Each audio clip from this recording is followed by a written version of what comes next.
Barokahna sekolai.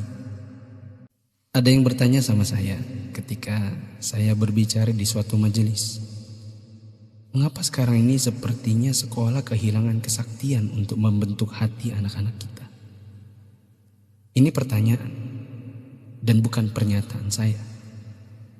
Saya hanya mampu menjawab begini. Dulu orang tidak sekolah setinggi sekarang ini. Bahkan di kampung tak ada yang hebat berteori pendidikan sedahsyat hari ini. Bisa dibilang teori pendidikan sekarang mungkin sudah menyentuh langit ketujuh. Tapi sebenarnya ada yang hilang, yang disebut dengan keberkahan. Keberkahan bukan buatan manusia, melainkan pemasena puange, rahmat Allah. Bukan sekolah yang membuat orang sukses, tetapi Allah lah yang berada di balik semua kesuksesan manusia dalam usahanya. Maksudnya, secara khusus saya mengajak Anda yang berusia 40 tahun ke atas untuk menengok sejenak ke belakang. Balik. Ingat waktu kita sekolah di SD, yang nafas tak baru setengah-setengah, kita sudah disuruh ke sawah, membantu guru matanik, menanam padi, membantu guru mencari kayu bakar di dare, di kebun, mengambil air untuk dipakai guru di rumahnya, disimpan di gumbang. Teori praksis pendidikan saat ini akan berkata bahwa ini tak ada hubungannya dengan kurikulum dan media pendidikan dan lain-lain. Kita disuruh mengerjakan pekerjaan oleh guru yang seakan tiada hubungannya dengan akademik. Bukan itu saja, bahkan mungkin kita pernah menjaga jualan guru. Tak hanya itu, kita kalau dipukul oleh guru hingga setengah hidup, atau masengo, mimisan, akibat pukulan mistar kayu guru dan jangka pelingkar yang ujungnya runcing. Disinilah intinya. Atas itu semua, pernahkah orang tua kita protes? Pernahkah orang tua kita mengeluh dengan tugas-tugas tadi?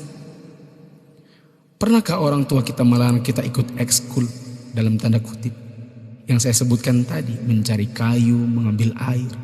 Sama sekali no. Orang tua kita tidak pernah mempersoalkan. Inilah mata air yang mengalirkan keberkahan. Atas kesabaran orang tua terhadap dunia persekolahan, Allah pun turun dengan tangannya. Dia membalas kebaikan hati orang tua atas penghormatan terhadap guru dan eksistensi sekolah yang bahkan mungkin dengan segala kelemahan. Tak perlu pakai teori pendidikan, sebab orang tua kita tak paham itu semua. Tapi teori dan kehendak Allah yang berlaku. Inilah yang disebut dengan barakah, keberkahan. Boleh jadi kita sudah jauh berjalan, tapi mari kita tengok sejenak betapa hebatnya pendidikan orang dulu. Kebodohan guru zaman dulu dengan ekskulnya, serta kesabaran orang tua dengan ketidakpahamannya, rupanya mengusik Allah Ta'ala dengan menurunkan barakah pamasya atas berkat rahmat Allah. Bukan hanya bagi guru, tidak juga hanya untuk orang tua. Bahkan keberkahan itu pun dinikmati oleh anak didik.